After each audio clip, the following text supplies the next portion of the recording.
Buenas tardes, jóvenes. Hoy vamos a tocar el tema de lo que son antiinflamatorios, no esteroideos, AINES y antirreumáticos. Primero veamos qué es una inflamación. ¿Quién de nosotros no ha tenido una inflamación en alguna parte de nuestro cuerpo, ya sea porque nos hemos golpeado, nos han golpeado de casualidad, ¿no? O hemos tenido alguna caída, o de repente a consecuencia de alguna enfermedad, de alguna infección que hayamos tenido, ¿no? Cuando hemos tenido de repente un dolor de muelas, quienes no nos hemos andado con nuestro cachete pues ahí hinchado, rojo, adolorido, o cuando sale la muela del juicio, pues, ¿no? Hay dolor, hay inflamación, ¿no? Hay enrojecimiento de la parte ahí afectada.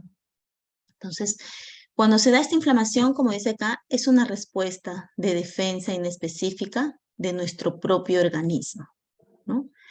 Cuya finalidad pues, es eliminar el agente que nos está causando la lesión o inhibir de repente alguna sustancia que nos provoca esa inflamación, ¿no? Y poner una serie de una serie de acontecimientos que tratan pues de desinflamar y de reconstituir el tejido dañado al estado normal, ¿no? En el que debería estar y no estar así como se presenta, por ejemplo, acá una hinchazón, un golpe, ven acá, inflamado, hinchado, con un color distinto, ¿no? Aunque este color medio lila ya aparece después de los 2, 3 días, ¿no? Entonces, una inflamación es una respuesta de defensa de nuestro propio organismo ante cualquier tipo de lesión que podemos haber tenido nosotros o padecido, ¿no? ¿Con qué finalidad? Con la única finalidad, pues, de volver su tejido, el que está dañado, al estado normal, ¿no? Y poder de repente realizar todas nuestras actividades. Según el grupo ATC, los antiinflamatorios están designados con la letra M, ¿no? En el M1 tenemos los productos antiinflamatorios y antirreumáticos. En el 2, los productos tópicos para el dolor articular y muscular. En el 3 tenemos los relajantes musculares. En el 4, los preparados antigotosos. En la 5, drogas para el tratamiento de enfermedades óseas. Y en el 9, otras drogas para desórdenes del sistema musculoesquelético, ¿no? Entonces, así lo clasifica la ATC, o se da por la clasificación ATC. ¿Qué vienen a ser los antiinflamatorios? O los AINES, ¿no? Como su mismo nombre los dice, ¿no? Antiinflamatorios no esteroideos. ¿Por qué no esteroideos? Porque en los esteroideos encontramos a quién, a ver si se acordarán a quién encontramos en el grupo de los esteroideos o glucocorticoides.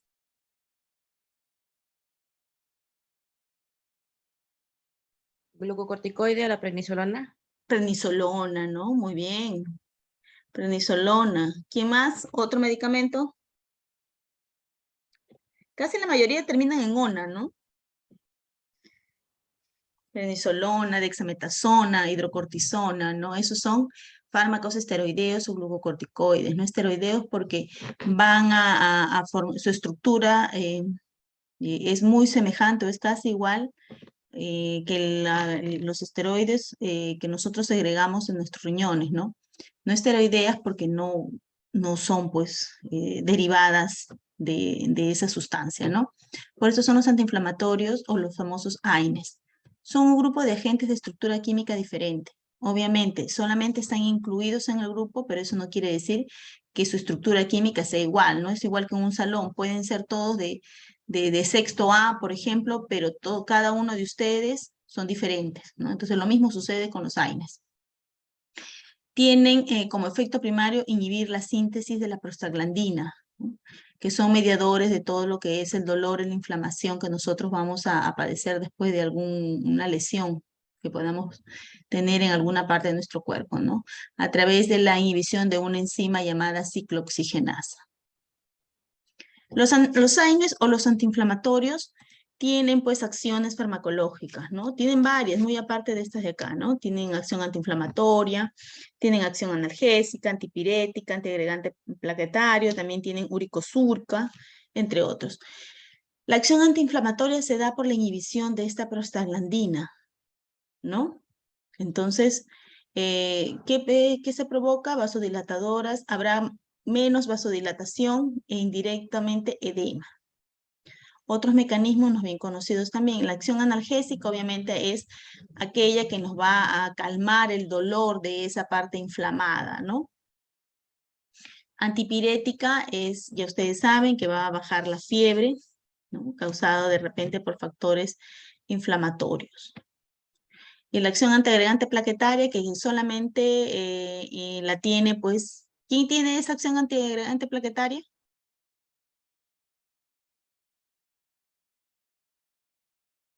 ¿Cuál de estos AINES tiene esa acción de antiagregante plaquetario? Vamos, chicos, ustedes están en sexto. La aspirina, Miss. La aspirina, ¿en cuánto de su concentración? De 100. De 100 o en algunos casos de 80, ¿no? Tienen esa acción antiagregante plaquetaria, ¿no? Por la inhibición de los tromboxanos A2. Entonces, la clasificación de los AINES, estos se clasifican en ácidos y no ácidos. En los ácidos tenemos los grupos enólicos y acéticos, ¿no? Esto es de acuerdo a la estructura química que ellos tienen. Y los subgrupos, en los enólicos tenemos las pizarolonas, son nombres más raros, pirazolindionas, oxicams, indolacéticos, pirrolacéticos, fenilacéticos y la piranoindolacéticos, ¿no?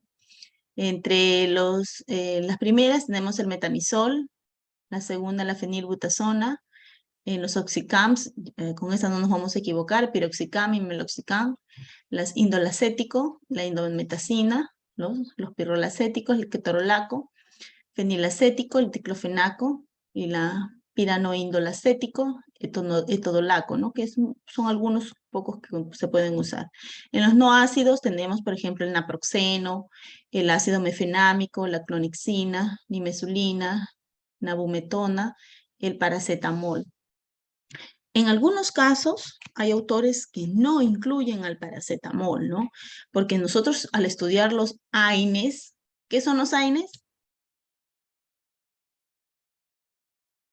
¿Qué eran los AINES? Vamos, limache. Está limache, está misaico.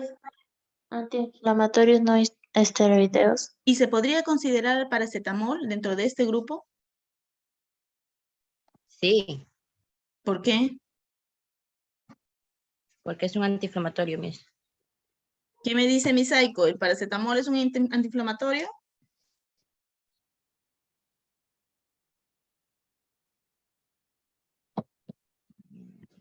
¿Qué me dice Guaroto? ¿El paracetamol es un antiinflamatorio?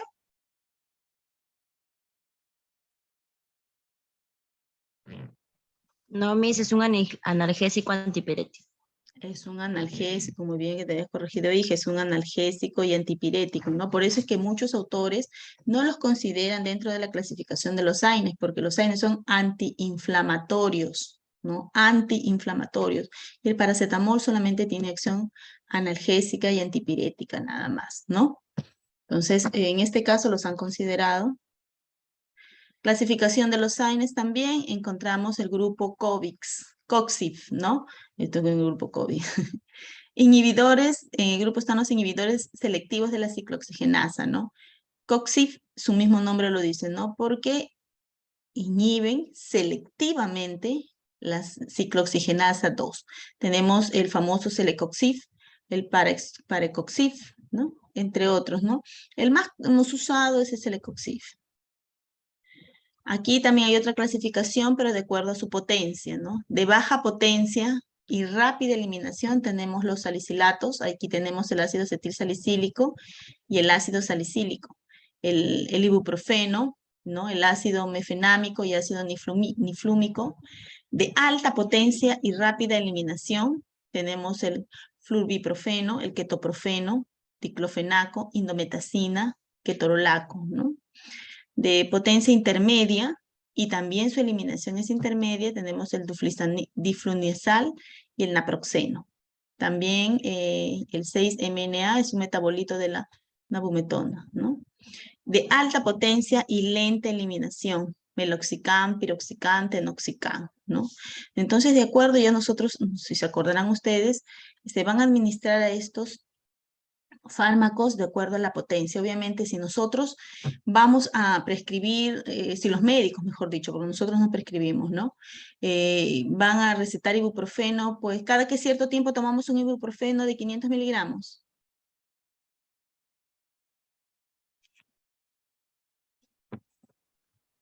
Cada 8 horas mes. Cada 8 horas, ¿no? Cada 8 horas. Y si nos tomamos un ibuprofeno de 800 miligramos,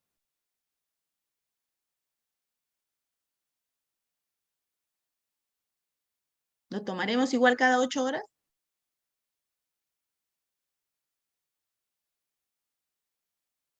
Vamos, ustedes ya están en boticas, ya están atendiendo. ¿Qué está preguntando?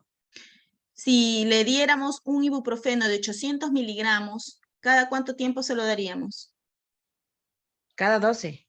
Cada 12 horas o de repente una vez al día, ¿no? Una diaria. Ajá, una diaria. Una diaria, ¿no? Entonces, si nosotros tomamos estos medicamentos de acuerdo a su concentración normal de 500 miligramos, ¿no? O de 100 gramos, las podemos tomar cada 8 horas, cada 6 horas, ¿no? O si su concentración es más alta, obviamente cada 12 horas o cada 24 horas, ¿no? Entonces, un ibuprofeno, por ejemplo, es de baja potencia, en una concentración de 500 miligramos, por eso es que nosotros la tomamos cada 8 horas, ¿no? El diclofenaco es de alta potencia y generalmente se toma 2 veces al día. En el naproxeno, potencia intermedia, lo tomamos de acuerdo a las concentraciones. Si son de 275, la tomamos 3 veces al día, ¿no? Eso generalmente se los dan a las personas, al adulto mayor. Y si es una concentración de 550 miligramos, la damos cada qué tiempo.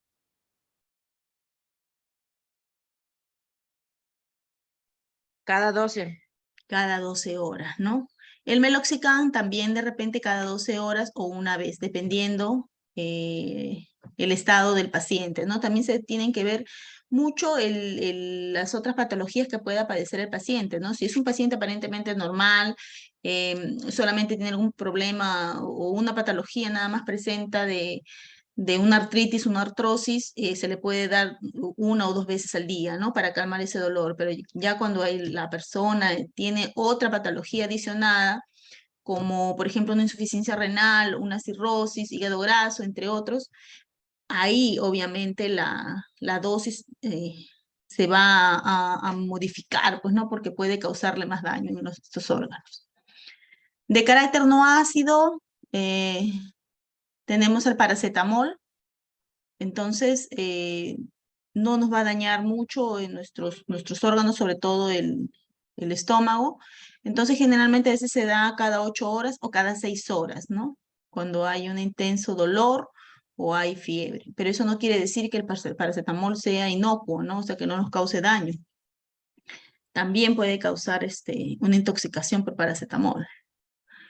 También tenemos el metamizol, que es de baja potencia, eliminación intermedia. El Celecoxib también es potencia y eliminación intermedia, ¿no? Generalmente se da cada 12 horas, dependiendo, ya les dije, ¿no? ¿En qué están indicados estos AINES? Para el dolor, ¿no? Como por ejemplo, en los dolor de una artritis, de una artrosis, ¿no? Un dolor de muelas, mialgias. En estados febriles, obviamente nos baja la temperatura, ¿no? Procesos reumatológicos, profilaxis tromboembólicas, ¿no? Y aquí generalmente, solo en este caso, se emplea pues la aspirina, ¿no? En procesos dermatológicos, en cierre del conducto arterioso, en procesos oculares también, hay en concentraciones menores, hay gotitas de diclofenaco que se pueden adicionar en la vista cuando puede sufrir alguna inflamación de repente, ¿no? Algunas vienen asociadas con los corticoides. La farmacocinética, acá resumida porque ustedes ya la han llevado en otros cursos. De acuerdo a los grupos farmacológicos, los salicilatos en general, su absorción es rápida, bioral, es lenta e incompleta cuando es administrada vía rectal, perdón. Distribución en casi todos los tejidos, su biotransformación o metabolismo, generalmente hepática, ¿no? Y su excreción es renal. En las pirazolonas, su absorción es rápida vía oral y rectal, se unen a proteínas casi en un 96%, ¿no? Pueden persistir 3 semanas después de suspender el tratamiento. Su metabolismo y excreción, su metabolismo es hepático y su excreción es renal. Los paraminofenoles, su absorción es rápida y buena, vía oral. Su unión a proteínas es de 20-50%. Es uniforme en casi todos los líquidos corporales. Su biotransformación o metabolismo es hepática y su excreción es en la orina sin cambios, ¿no?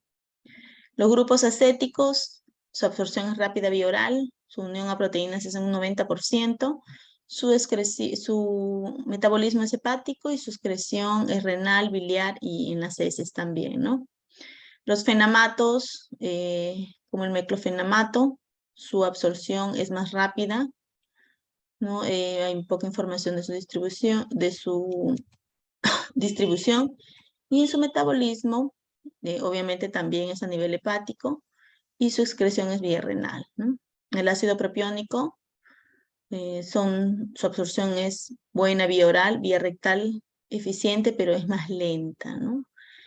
Su distribución se unen a las proteínas en un 99%. En los animales pasa a través de la placenta, su metabolismo es hepático y su excreción es por orina, ¿no? Los oxicanes, el piroxicam, su absorción es total vía oral, se une ampliamente a las proteínas en un 99%, su metabolismo es hepático y su excreción es orina y heces. Entonces, esta es su farmacocinética, pero de una manera resumida porque ya ustedes la saben, ¿no? En cuanto al mecanismo de acción de estos antiinflamatorios, estos AINES, ¿no? Entonces, sabemos que estos AINES van a inhibir lo que son el ácido, la enzima ciclooxigenasa, ¿no? Pero esta enzima ciclooxigenasa, ¿de dónde se forma? Entonces, nosotros tenemos en nuestras membranas celulares, tenemos el ácido araquidónico, ¿no? El cual está guardado, almacenado, y va a salir de acuerdo a las necesidades de nuestro organismo, ¿no? Pero nosotros sabemos que si toda sustancia que está presente en nuestro organismo sale en concentración, en cantidades mayores, entonces nos pueden causar algún tipo de daño, ¿no? Entonces, para que se pueda segregar este ácido araquidónico y salir de esta membrana, entonces tiene que haber la ayuda de la fosfolipasa, ¿no? De enzimas fosfolipasas. Este ácido araquidónico se activa y comienza por acción de enzimas, de 2 enzimas, la ciclooxigenasa y la 5-lipoxigenasa, pero ahora nos interesa más esta que esta, ¿no? Entonces, por acción de esta enzima ciclooxigenasa, el ácido araquidónico se va a transformar en prostaglandina, ¿no? En estas prostaglandinas. Pero esta ciclooxigenasa son 2 enzimas, la 1 y la enzima 2. ¿No? Acá se han equivocado. La enzima 2. Cada una tiene funciones distintas. La ciclooxigenasa 1, ¿no? Mantiene la homeostasis de la mucosa gástrica, ¿no? También no solamente de la mucosa gástrica, sino también de la renal, ¿no? Participa también en la función de las plaquetas.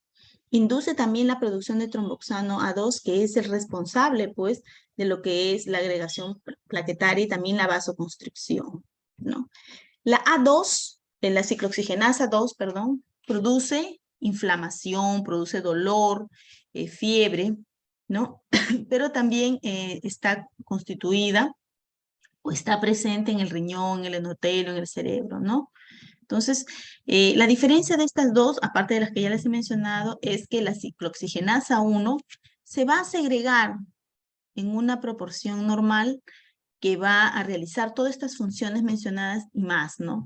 Como por ejemplo, el agregante plaquetario nos va a provocar vasoconstricción, pero no para que nos haga daño, sino que es parte de nuestras funciones del cuerpo, ¿no? También, ¿qué nos va a provocar? que se segregue pues la mucosa gástrica, ¿no? Entonces, por eso era también, si se entiende desde ahora, los otros grupos farmacológicos que ya han estudiado ustedes, ¿no? Entonces, de repente me tomo un omeprazol, ¿no? ¿Qué pasa con el omeprazol? Bueno, inhibe las bombas ¿no? Las bombas de cloro, pero si me tomo otro medicamento, ¿qué va a pasar? Va a estimular las prostaglandinas, ¿no? ¿Y qué son las prostaglandinas? ¿Qué nos hacen? Aumentan la segregación de la mucosa, ¿no? Entonces, la enzima ciclooxigenasa se encarga de producir estas prostaglandinas que nos van a provocar la segregación de esta mucosa, ¿no? Entonces, cuando hay dolor, la que sale, porque ya les dije, la ciclooxigenasa 1 se segrega de una manera normal, ¿no? De una manera normal en nuestro organismo. La ciclooxigenasa 2 en pequeñísimas cantidades, mínimas, pero cuando hay, por ejemplo, una lesión, tenemos un golpe, nos hemos cortado, entre otros, o un proceso inflamatorio por causa de algunos microorganismos o virus, entonces de repente nos provoca una inflamación, dolor, ¿no? En este caso, cuando hay este tipo de lesiones o agentes en nuestro cuerpo nos provoca alguna lesión externa o interna, entonces aparece la ciclooxigenasa 2, ¿no? En grandes cantidades como una respuesta ante esa lesión. Entonces, cuando esta ciclooxigenasa 2 ya se segregó en grandes cantidades, es la que nos provoca el dolor, ese calentamiento, ya sea de la zona donde nos hemos golpeado, de repente de fiebre, ¿no? Entre otras cosas más. Entonces, hay que inhibir esta ciclooxigenasa. ¿Para qué? Para que esa inflamación, ese dolor, ya no persista, ¿no? Para que de repente, si tenemos una muela dañada, entonces nos las puedan sacar porque nos tiene que calmar el dolor, la inflamación, ¿no? Entre otras cosas. Entonces, es recomendable bloquearla. ¿Y qué medicamentos tomamos para eso? Los AINES, ¿no? Los antiinflamatorios no esteroideos. Algunos de ellos son selectivos, ¿no? Algunos de ellos son selectivos, algunos bloquean la ciclooxigenasa 1 y 2 a la vez, otros más la ciclooxigenasa 2 y en poca proporción la 1. En algunos casos, como el Celecoxib, solamente son medicamentos selectivos para inhibir la ciclooxigenasa 2, ¿no? No tocando en un porcentaje alto, ¿no? Será mínimo, muy poco, la ciclooxigenasa 1. ¿Cuáles son las principales funciones, ¿no? De las que ya mencioné ahora? Esta ciclooxigenasa 1, como ya le dije, forma las prostaglandinas, ¿no? Y también forman los tromboxanos, como les dije que ya cumplen la función pues, de agregantes plaquetarios, broncoconstricción y vasoconstricción. Entonces, las prostaglandinas controlan la presión arterial, estimulan la contracción de la musculatura lisa, induce la respuesta inflamatoria, inhibe la agregación plaquetaria, ¿no? Los tromboxanos estimulan la contracción de la musculatura lisa, induce la agregación plaquetaria. Los leucotrienos estimulan la contracción de la musculatura lisa, induce la respuesta alérgica, induce la respuesta inflamatoria. Los tromboxanos, A2, es producido primariamente, ¿dónde se produce? En las plaquetas, ¿no? Moviliza el calcio intracelular, promueve la agregación plaquetaria, o sea, provoca una agregación plaquetaria, vasoconstricción y una contracción del músculo liso, ¿no? Las prostaglandinas PGE2 es producida por la mayoría de los tejidos, especialmente por el riñón, relaja la musculatura lisa, provoca una vasodilatación, usada para inducir el trabajo de parto también, ¿no? La prostaglandina F2A, producida por la mayoría de los tejidos, estimula las contracciones uterinas, vasoconstricción, contracción del músculo liso. Las PGI2, producida primariamente por el endotelio de los vasos, inhibe la agregación plaquetaria, vasodilatación y aumenta la formación del AMPC cíclico. Si ustedes ven y leen estas funciones de ellos, vamos a podernos dar cuenta de que cumple muchas funciones en nuestro organismo, ¿no? Beneficioso para nosotros, obviamente, cuando son segregadas en concentraciones normales. Que si por nosotros, por administrar algún medicamento que puede inhibirla, muy aparte de los AINES, podemos bloquear todas estas funciones que ellas cumplen, ¿no? Si nosotros tomamos, por ejemplo, la aspirina, ¿para qué la tomamos? ¿Qué función tiene? Es un antiagregante plaquetario. Entonces, si los tromboxanos en una concentración normal provocan una agregación plaquetaria, o sea que van a agregar plaquetas, ¿no? Se van a juntar en mayor cantidad. Y si estos tromboxanos se segregan en mayor cantidad, ¿qué medicamentos tenemos que tomar? Una aspirina de 100, ¿para qué? Para que bloquee esta agregación plaquetaria y no se formen los trombos. ¿Por qué también suceden los efectos adversos?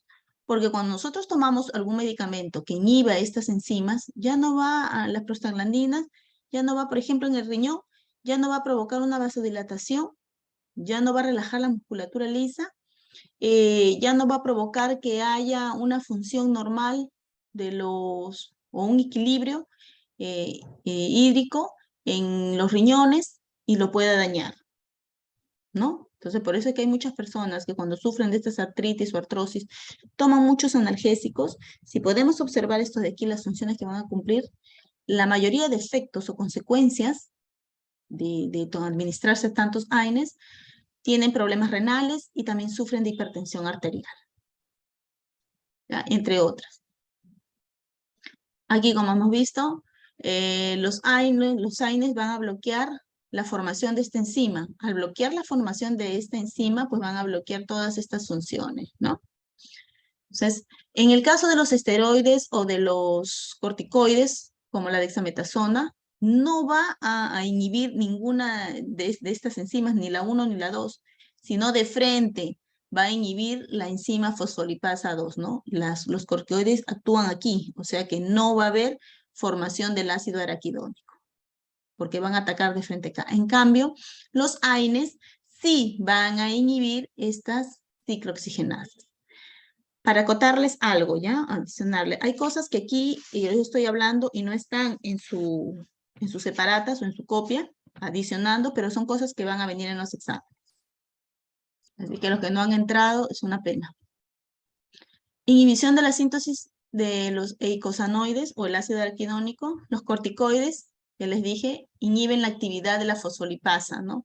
O sea, de la enzima que va a ayudar a la formación del ácido araquidónico. Eso quiere decir que este ácido no va a estar disponible.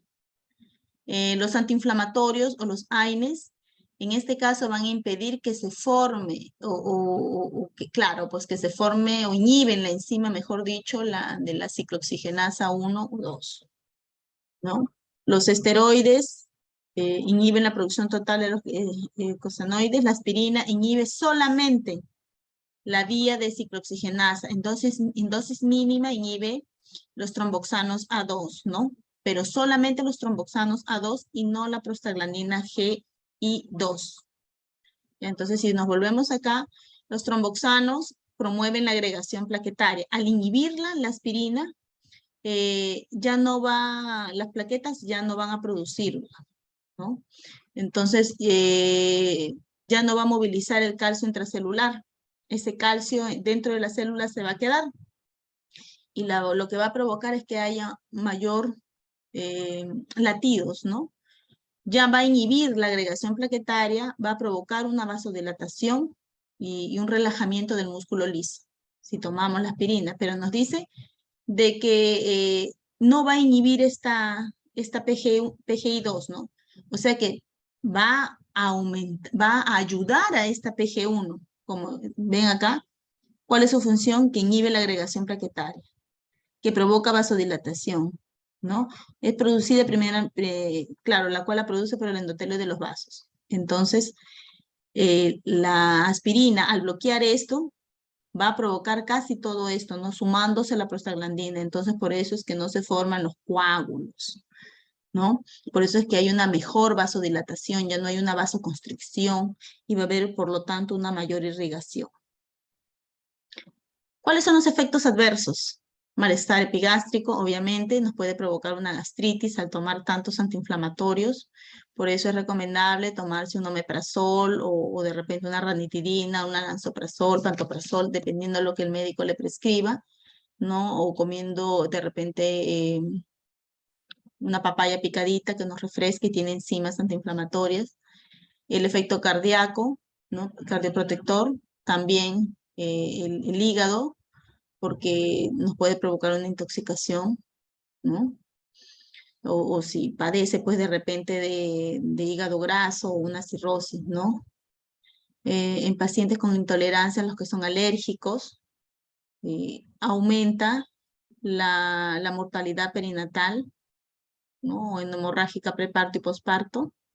Síndrome de Reye contraindicado en niños y jóvenes menores de 20 años, ¿no?